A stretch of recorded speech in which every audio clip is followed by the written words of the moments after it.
back to the channel. So today I'm going to be replacing this Ford Fender. If you haven't been following along, it took me about 4 months to get to this.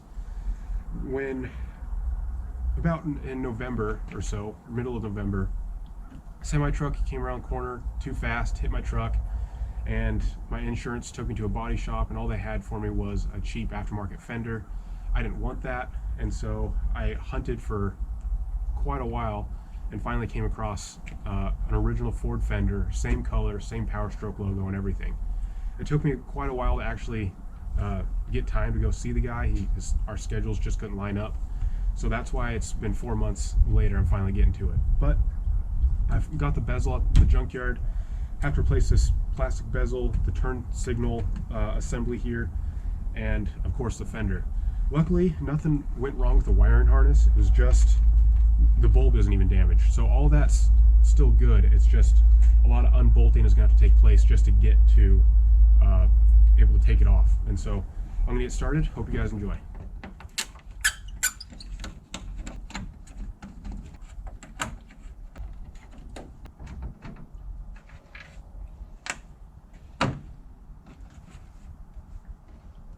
It's just 5 screws. It comes right out.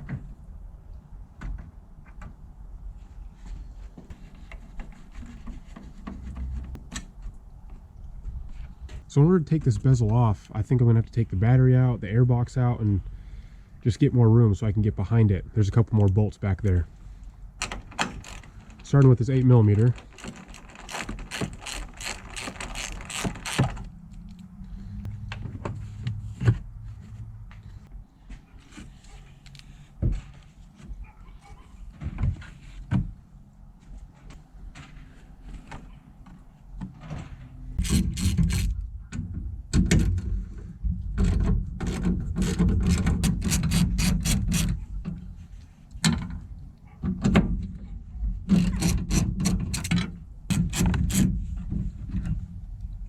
So I didn't know that the battery tray was actually attached to this airbox, so I'm just going to take the whole thing out in one piece.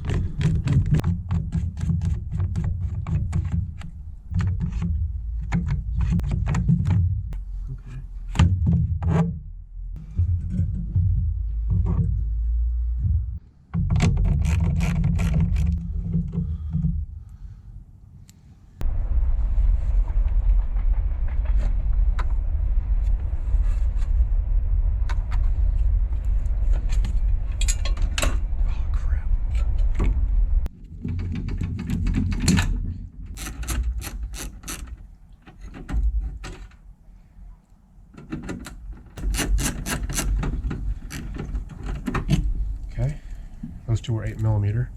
So this ECU or ECM is attached to the fender as well, and it's 3 8mm bolts. I already got them loosened up. Could be a 4th one down there, but I didn't see one, so just 3 for now. And they're pretty long.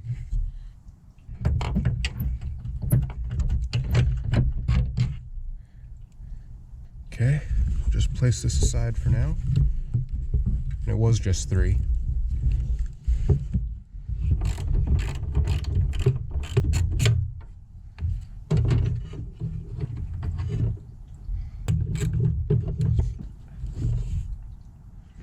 So I managed to get all these unplugged except for the headlight here.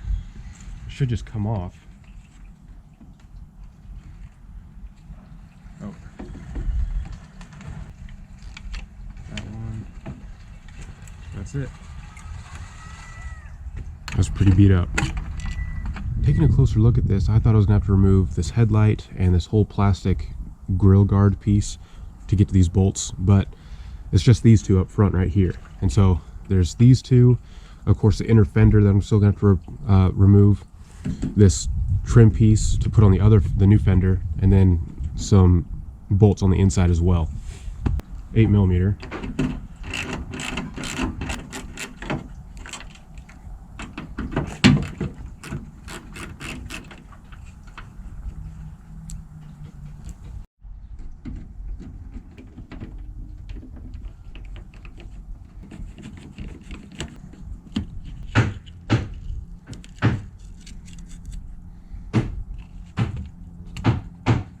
Next are all these really tiny nuts. There's about 5 or 6 of them, just to remove the inner fender now.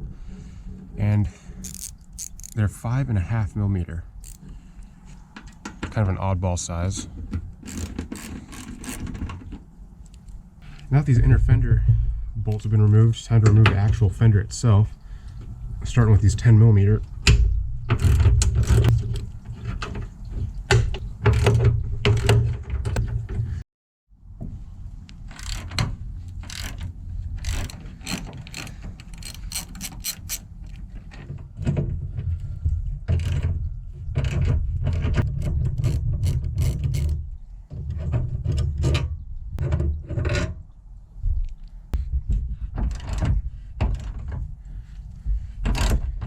Again, this hood latch is 13 millimeter. I'm just bracing the hood with my head in case if it falls down on me, it won't pinch my arm here.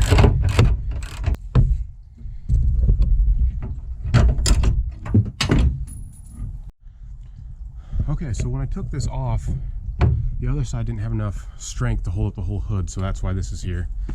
So I thought I would have been able to take this off once I'd taken that last bolt in there.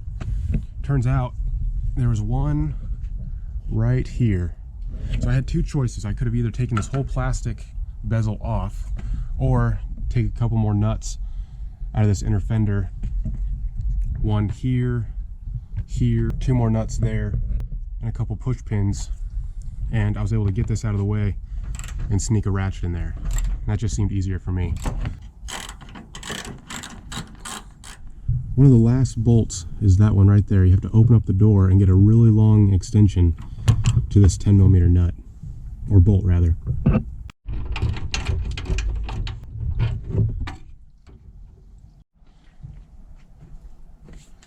right, I think this thing's ready to come off.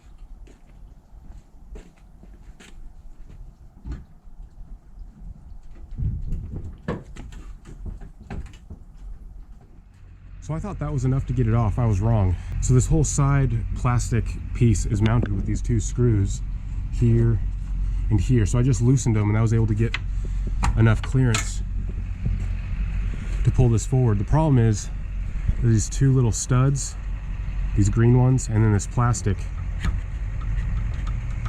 So I'm just having to pull this forward a little bit so I can get clearance. So I went ahead and sped this part up because this is where it starts to fall apart for me. I thought I'd done everything right. I thought I removed all the bolts, all the inner fender parts, and I was ready to just take the fender off. Well, I was sadly mistaken. Turns out there's 2 plastic push pins coming in from the bottom that I didn't see at the moment. So I was stuck there essentially. I was too far out of reach to grab one of the bolts to bolt the fender back in place and figure out what the heck is going on. So I had to get creative. I had to take my shoe, stick it in between the fender and the tire to brace it up. That way it wouldn't scratch the paint on my door. Run inside, grab a zip tie, and zip tie it to the truck. Not my finest hour, but hey, got the job done.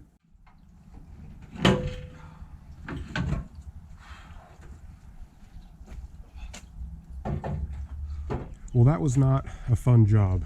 Having to get it around these pins was the hardest part. I might even take some pliers and cut that because it's not really necessary. But anyway, so how this snakes through, it has to get in between this right here and then also in front of that hole, and then it has 2 pins coming from the bottom.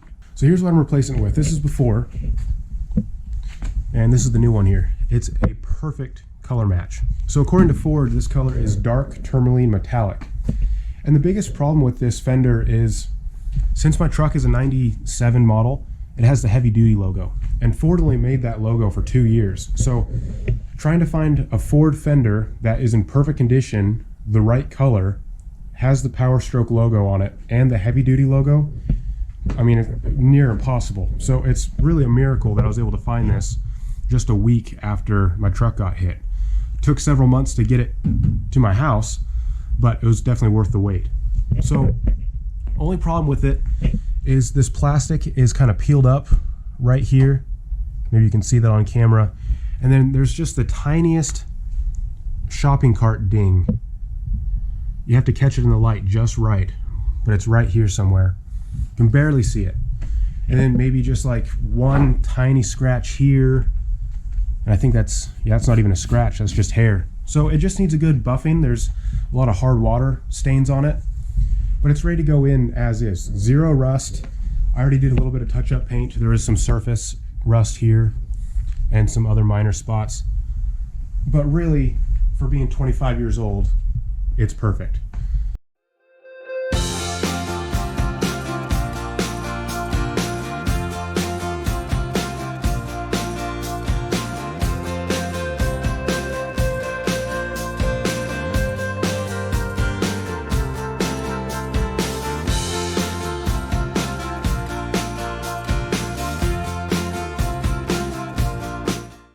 So just fast forward ahead to where it's on the truck. Now let me give you a couple tips for anyone who wants to do this themselves. Make sure the inner lip is tucked in behind the fender first. And then I'd recommend you put this bottom bolt on just to hold it. What I had to do was, there's a plastic shim underneath these two bolts here, and that wasn't enough to get the body line good enough. So I just added a couple washers underneath there, and that sucked it up to where it's matching perfectly compared to the other side.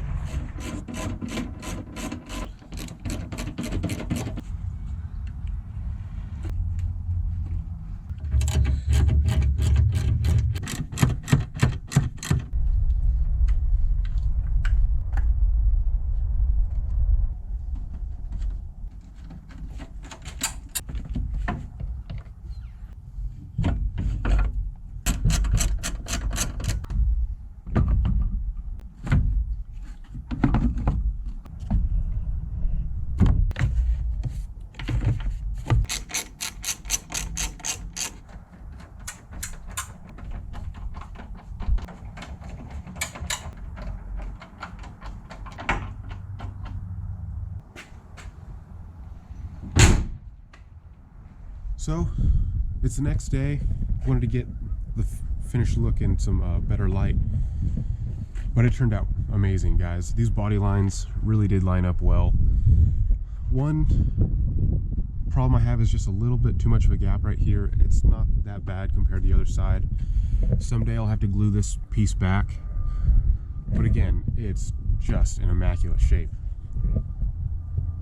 So the last thing that I didn't like about this, everything went back together fine and no big deal.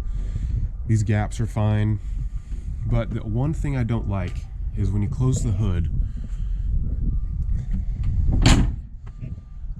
this gap right here is only about 1/8, where the gap over here is about 1/4.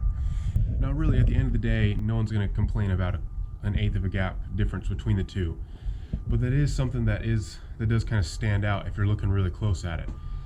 I don't know what else I could have done. Maybe there was some adjustments in the core support that I could have brought that in a little bit, but really it's about as good as you're going to get. There's another gap right here. Compared to this side, it's just a little tucked in, but really I'm pretty pleased with it. What I thought I could have done was tighten these two bolts right here, and I thought that would suck in the fender, but really they're as far as they'll go. So let me know down in the comments below if you can adjust this core support, but I'm just going to leave it as is. Well, this fender is all complete. It's good to have my truck back. Moving on to the next thing, I have this trailer hitch behind me. I'm going to take that down to a car wash and clean off all the grease and scale, best I can at least, and then I'll hit it with a wire wheel and some paint sometime. But I want to get this thing up and running to back to how it should be, meaning there's something wrong with the I don't know if it's the ICP sensor, IPR sensor, high pressure oil pump, injector. Something's not talking to each other computer wise, because every time you get to about 35 miles an hour, check engine light comes on and then it throws a code. And so I'm going to put my diagnostic tool on that. I'm going to see what's going on, but really that shouldn't be that much of a hassle. Hopefully it's not that much money either. If you liked what I did in the video, if you like the restoration project in general, go ahead and hit that subscribe button. Really would mean a lot. And also the like button. It helps the YouTube algorithm push this video out to more and more people across YouTube land. So guys, thanks so much for watching, and I'll see you in the next one. Take care.